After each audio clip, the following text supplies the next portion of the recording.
আসসালামু আলাইকুম এভরিওয়ান, সবাই কেমন আছেন? আশা করি সবাই ভালো আছেন। আজকে আমরা দিয়াবাড়ি ঘুরতে বের হয়েছিলাম। তো এখন দিয়াবাড়ির রাস্তাটা এত সুন্দর হয়ে গিয়েছে, তাই একদম অটোরিকশায় একদম ডিরেক্ট চলে যায় ওখানে। মিরপুর 10 থেকে যদি আপনারা রিক্সা নেন, ভাড়া পড়বে 100 টাকা। তো আমরা গিয়েছিলাম উত্তরা সেন্টার 10 নম্বর ব্রিজে। আমি আপনাদের সুবিধার্থে মেনশন করে দিয়েছি। তো এখানে নেমেই কিছু ফুল দেখছিলাম, বাট ফুলগুলা হচ্ছে গিয়ে তাজা ছিল না, তাই নেওয়া হয়নি। কিন্তু ফুলগুলার প্রাইস কম ছিল, 50 টাকা করে মুদ্রা ছিল। ঠিক পাশেই হচ্ছে আরও একটা ফুলের দোকান ছিল। এই যে নেমে আমরা ফুল দেখছিলাম, ওখানে ফুলের আবার দাম বেশি ছিল, তবে ফুলগুলো মোটামুটি তাজা ছিল, খুব একটা তাজা না। আর আশেপাশে অনেক সুন্দর সুন্দর খেলনা, তারপরে চুড়ি, এইসব কিছুর দোকান।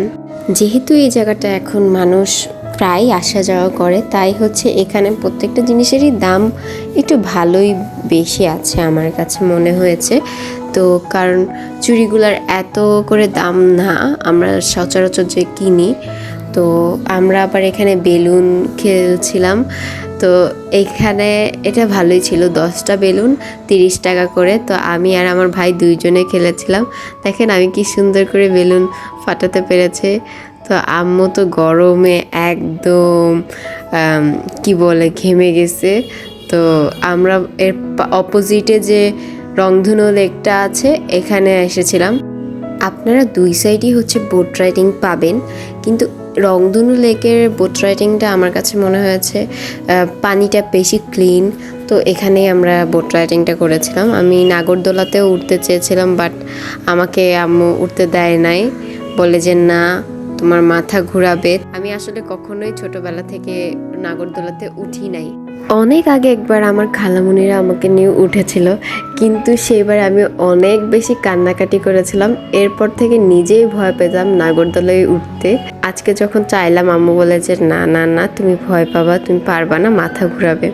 এখানে আমরা কায়াকিং আর বোট রাইডিংয়ের জন্য পে করতেছিলাম। বোট রাইডিংয়ে প্রতি 20 মিনিটে হচ্ছে 200 টাকা, আর কায়াকিং হচ্ছে পার্সন হিসাবে ওরা বিলটা আনে। তো আমরা যেহেতু 3 জন উঠতাম, তাই 300 টাকা আসতো। তো ওদের বলাতে যে আমরা তো দুটাই নিচ্ছি, তো পরে ওরা 400 টাকা রেখেছিল দুইটা মিলায়। বাট বলে না বাঙালি মানুষ বিজনেস সব জায়গায় করে, হচ্ছে এখানে ওরা যেই কাজটা করে সেটা হচ্ছে টাইম নিয়ে। টাইমে হচ্ছে ওরা ওদের ঘড়ি অনুসারে, লাইক আমরা উঠেছিলাম আমাদের ঘড়ি অনুসারে 5:40, আর ওদের ঘড়ি অনুসারে ছিল 5:35।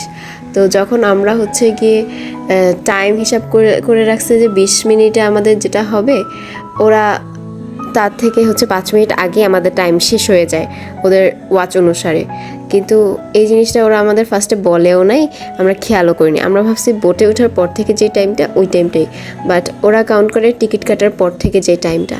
পরে টাইম ওদের ওভার হয়ে যাওয়াতে আমরা আর কায়াকিংটা করতে পারিনি, ওরা বোটিংয়ের চার্জটা রেখে দিয়েছিল। তো এরপরে আমরা চলে গিয়েছিলাম 12 নম্বরে আমাদের ফেভারিট ফুচকা খেতে। তো এটা আমার সেই ছোটোবেলা থেকে আমি এই ফুচকাটা খেয়ে আসতেছি। এটার লোকেশন আপনাদের লাগলে কমেন্টে জানান।